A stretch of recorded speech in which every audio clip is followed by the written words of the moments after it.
నమస్తే, welcome to of the record. Telangana రాజకీయాల్లో ఇప్పుడు ఎక్కడ చూసినా ఒకటే చర్చ.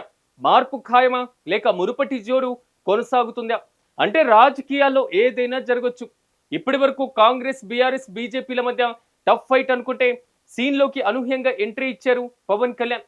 పులి వస్తుంది, వేట మొదలవుతుంది అన్న రేంజ్లో జనసేన తీసుకున్నటువంటి నిర్ణయం ఇప్పుడు ప్రధాన పార్టీల గుండెల్లో రైలు పరిగెత్తిస్తున్నాయి. మున్సిపల్ పోరులో జనసేన ఒంటరి పోరు వెనుక ఉన్న అసలు మాస్టర్ ప్లాన్ ఏంటి? మీరే చూడండి.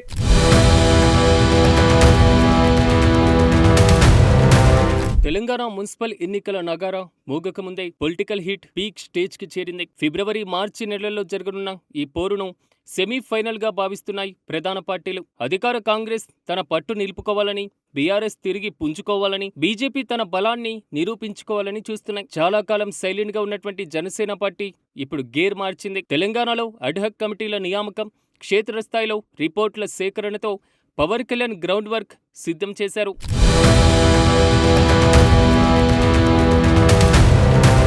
జనసేన తీసుకున్న ఈ నిర్ణయం తెలంగాణ రాజకీయాల్లో ఒక గేమ్ చేంజర్ అని విశ్లేషకులు భావిస్తున్నారు. పవన్ కళ్యాణ్ కేవలం ప్రకటనలకే పరిమితం కాకుండా క్యాడర్ను అలర్ట్ చేస్తూ అధికారిక ప్రకటనను విడుదల చేశారు. మున్సిపల్ ఎన్నికల పార్టీ గుర్తుపై జరుగుతాయి కాబట్టి జనసేన గుర్తు గాజు గ్లాస్ ఎంతమంది ఓటర్లను ఆకర్షిస్తుంది అనేది ఆసక్తికరంగా మారింది. ముఖ్యంగా సెటిలర్స్ ఓట్లు, విద్యావంతులైనటువంటి యువత ఓట్లు ఎటు మొగ్గుతాయన్నది ఇప్పుడు $1 మిలియన్ ప్రశ్న.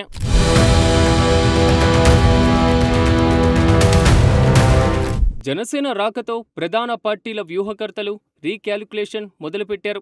జనసేన చీల్చేటువంటి ఓట్లు తమ గెలుపు అవకాశాలను దెబ్బతీయకుండా అడ్డుకోవాలని చూస్తున్నారు.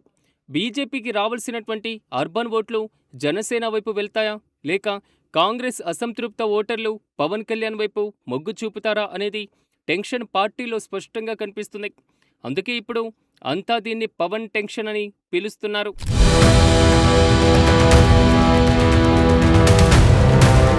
మున్సిపల్ ఎన్నికల్లో జనసేన ఒంటరిగానే పోటీ చేస్తుందని పార్టీ అధినేత పవన్ కళ్యాణ్ ప్రకటించడంతో రాజకీయ వర్గాల్లో చర్చ మరింత తీవ్రతరమైంది. సర్పంచ్ ఎన్నికల్లో వచ్చిన ఫలితాల నేపథ్యంలో పవన్ కళ్యాణ్ తెలంగాణపైన ప్రత్యేక దృష్టి సారించినట్లుగా కనిపిస్తుంది. ఈ నిర్ణయం వెనుక దీర్ఘకాలిక రాజకీయ వ్యూహం ఉందన్న అభిప్రాయం కూడా వ్యక్తమవుతుంది. తెలంగాణలో ఇప్పటి వరకు పరిమిత కార్యకలాపాలకే పరిమితమైనటువంటి జనసేన ఇప్పుడు క్షేత్రస్థాయిలో బలోపేతం చేయడమే లక్ష్యంగా పవన్ కళ్యాణ్ అడుగులు వేస్తున్నారని రాజకీయ విశ్లేషకులు చెబుతున్నారు. గతంలో బీజేపీతో కలిసి ఎన్నికల్లో పాల్గొన్న జనసేన ఈసారి స్వతంత్రంగా బరిలో దిగడం ద్వారా తమకంటూ ప్రత్యేక రాజకీయ గుర్తింపు సంపాదించుకోవాలని భావిస్తుంది. ఈ పరిణామం కాంగ్రెస్, బీఆర్ఎస్, బీజేపీలకు కొత్త సవాల్గా మారుతుంది.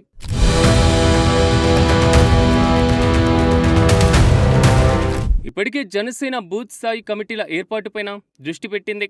ఎన్నికల ప్రచారానికి సిద్ధంగా ఉండాలని కార్యకర్తలకు పార్టీ పిలుపునిచ్చింది.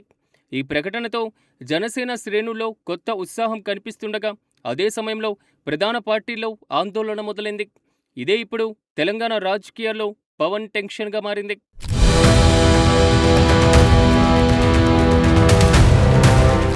జనసేన ఎంట్రీ ఏ పార్టీ ఓటు బ్యాంకును ప్రభావితం చేస్తుందన్న అంశంపైన ఇంకా స్పష్టత లేదు. అయితే పట్టణ ప్రాంతాల్లో యువత, మధ్యతరగతి వర్గాల్లో పవన్ కళ్యాణ్కు ఉన్నటువంటి ఆదరణ ప్రధాన పార్టీలకు తలనొప్పిగా మారుతుందని రాజకీయ వర్గాలు అంచనా వేస్తున్నాయి. స్వల్ప ఓటు తేడాతో ఫలితాలు తేలే మున్సిపాలిటీలో జనసేన ప్రభావం కీలకంగా మారే అవకాశాలు కూడా కనిపిస్తూ ఉంటాయి. పార్టీ గుర్తుపై జరిగేటువంటి మున్సిపల్ ఎన్నికల్లో ప్రతి రాజకీయ పార్టీ ప్రతిష్టాత్మకమైనవే. ఈ నేపథ్యంలో పెద్దగా యాక్టివ్గా లేనటువంటి జనసేన పార్టీ పోటీ చేయడం వల్ల సీట్ల కంటే రాజకీయ ప్రభావమే ఎక్కువగా ఉంటుందని విశ్లేషకులు అభిప్రాయపడుతున్నారు. ఓట్ల విభజన ద్వారా రాజకీయ సమీకరణాలను మార్చేటువంటి శక్తి జనసేనకు ఉందన్న భావన ప్రధాన పార్టీల టెన్షన్ను పెంచుతుంది.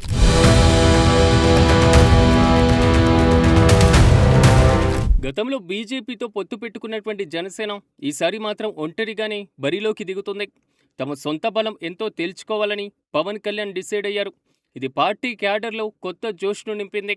పాత కమిటీలను రద్దు చేసి 30 రోజుల గడువుతో కొత్త కమిటీలను వేయడం ద్వారా పార్టీలో ఉన్నటువంటి లోపాలను పవన్ కళ్యాణ్ సరిదిద్దుతున్నారు. రిపోర్టుల ఆధారంగానే అభ్యర్థుల ఎంపిక జరగనుంది. పట్టణ ప్రాంతాల్లో పవన్ కళ్యాణ్కున్న క్రేజ్ సాధారణమైనది కాదు. మున్సిపల్ ఎన్నికల్లో పట్టణ ఓటర్లే కీలకం కాబట్టి సామాజిక మార్పు కోరుకునే యువత ఓట్లు అన్నీ కూడా జనసేన వైపు మళ్లేటువంటి అవకాశాలు కూడా కనిపిస్తున్నాయి. చతుర్ముఖ పోటీ, ఓట్ల చీలిక, ఇప్పటివరకు ఉన్న త్రిముఖ పోటీ ఇప్పుడు చతుర్ముఖంగా మారింది. జనసేన రాకతో ఓట్ల చీలిక ఎవరి కొంప ముంచుతుందో అన్న టెన్షన్ కాంగ్రెస్, బీజేపీలో స్పష్టంగా కనిపిస్తుంది.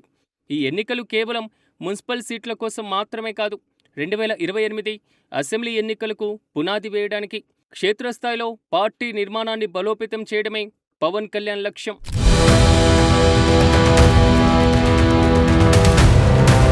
తెలంగాణ మున్సిపల్ రణం ఇప్పుడు రసవత్తరంగా మారింది. పవన్ కళ్యాణ్ అడుగులు తడబడతాయా లేక ప్రత్యర్థుల గుండెల్లో తడ పుట్టిస్తాయా అనేది వేచి చూడాలి. ధైర్యంగా, ఒంటరిగా పోరుకు సిద్ధమైన జనసేన ఫలితాలు ఎలా ఉంటాయో వేచి చూడాల్సిందే. ఇది కేవలం ఎన్నికల పోరు మాత్రమే కాదు, తెలంగాణ గడ్డపై జనసేన ఉనికిని చాటే అగ్ని పరీక్ష. సో ఏం జరుగుతుందో తెలియాలి అంటే వేచి చూడాల్సిందే.